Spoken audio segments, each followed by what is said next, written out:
நோன்பின் கண்ணியத்தை உணருங்கள். நோன்பை அடைவதற்கு முன்னால் யார் அல்லாஹுடைய பாதையில் ஒரு நாள் நோன்பு வைக்கிறாரோ அவருடைய முகத்தை அல்லாஹ் 70 ஆண்டுகள் நரகத்திலிருந்து தூரமாக்குகிறான்.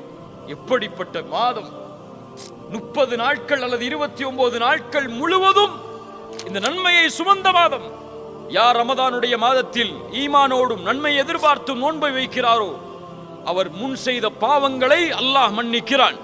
பெரிய பாவங்களையா சிறிய பாவங்களையா? இயற்கையாகவே ரமதான் நோன்பு வைத்தால் பெரிய பாவங்களை மன்னிக்கக்கூடிய 3 நன்மைகள் அது. லா இலாஹ இல்லல்லாஹ்வை கூறி நுழைந்தால் ஒருவர் இஸ்லாமில் அவர் முன் செய்த பாவங்கள் எல்லாம் மன்னிக்கப்படும். இரண்டாவது ஹஜ், அல்லாஹ் அதற்கு அருள் செய்யட்டும். ஹஜ்.